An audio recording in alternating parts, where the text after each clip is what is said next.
Kristo akuzwe. Twageze ku cyumweru cya kabiri cy'igisibo. Urugendo rurakomeje rutuganisha kuri Pasika ya Nyagasani.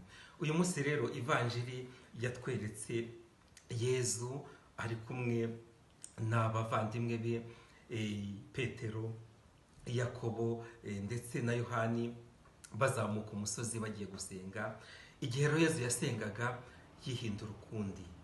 Ubu isura ye igira uburanga bw'akataraboneka n'imyenda ye itangira gushashagirana kubera ubwiza bwayo. Hanyuma ikintu cyiza kiduterana akanyamuneza ni uko bumvise ijwi rivuye mu gicu rivuga riti, uyu ni umwana wanjye nihitiyemo mumutega amatwi. Uyu ni umwana wanjye nihitiyemo mumutega amatwi. Gutega amatwi Yezu Kristo. Ese muri iki gihe turimo umuntu yatega amatwi Yezu Kristo ati? Intambara ziradukikije, ziratwica umusubirizo n'ibindi byose by'akaduruvayo kugarije isi. Ni gute twatega amatwi Imana?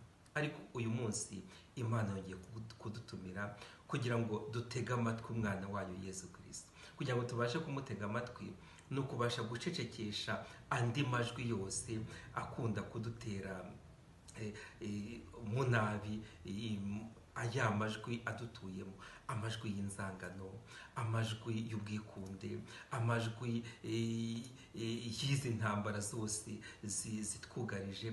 Byose tubicecekeshe kugira ngo Yezu atubwire amagambo ye, kandi yarabitubwira anabidusezeranya ati, ngewe n'igihe mfite amagambo y'ubuzima bw'iteka. Umwana w'Imana afite amagambo y'ubuzima bw'iteka atureba twebwe, kandi akanadufasha nyine no kugira ibakwe muri uru rugendo turimo rumugana. Icya kabiri gituma dutega amatwi umwana w'Imana ni isengesho. Barazamutse bajya ku musozi bagiye gusenga, ariko bariya batatu ntabwo basenze, ahubwo bahise bisinzirira nk'uko bikunze natwe kutugendekera. Ariko Yesu arakomeza agasenga. Ntabwo tuzi uko yabwiraga Imana si igihe baganiraga. Bavandimwe rero, tugerageze dukora uko dushoboye kose kugira ngo iki gisibo kitubere igihe cyo kongera kuvugurura umubano n'Imana, dusenga cyane cyane, tutayibwira ibintu byinshi cyane, kuko Imana izi ubuzima bwacu.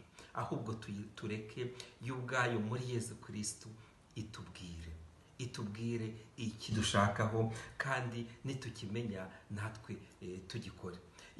Dukomeze rero dusenge, ariko cyane cyane dusenge dutega amatwi Imana, dutega amatwi ikitubwira. Icya gatatu rero nshaka kurangirizaho ni uko ni bariya abagabo babiri baje nyine ari abahamya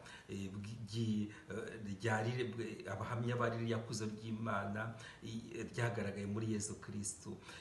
Hari Musa na Eliya. Musa ni nk'igisho, ni amategeko. Musa ni igisobanuro cy'amategeko, niko yabyita. Naho Eliya we ni abahanuzi. Ariko turabizi Yezu Kristo yaduhaye inshamake y'ayo mategeko y'Imana. Imana ubwo yahaye umuryango wayo mu kiragano cya kera anyuze kuri Musa.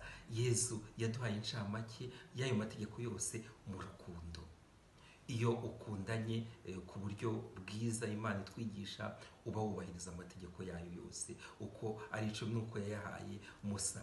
Na Eliya rero nawe ni urugero rw'abahanuzi, kuko ubuhanuzi nta bundi ni uko Imana yaje igatura muri twe kandi ikaduha ibyayo. Maze rero bavandimwe, dukomeze tugendane twumva yuko tugomba gutega amatwi Imana, ducecekesha amajwi yose akunda kubangamira iby'Imana muri twebwe, dusenga cyane cyane, ariko tureka Imana ikatubwira muri iryo sengesho ryacu, no kumva yuko natwe ubwacu turi abahamya b'urukundo rw'Imana, rya tegeko ry'ikirenga Imana yaduhaye, ari n'incamake y'amategeko yayo yose, ndetse twibuka ko n'Imana dutuyemo, bityo tugahinduka abahanuzi mu isi yacu nyine dutuyemo. Nk'uko bisanzwe rero, mugende mushake ivanjiri uko yanditswe na Luka ku mutwe wa 9 kuva ku murongo 28 kugeza ku wa 36. Ushobora byose rero nabaho umugisha kandi abarinde, Imana Data na Mwana na Roho Mutagatifu. Amen. Icyumweru cyiza bavandimwe.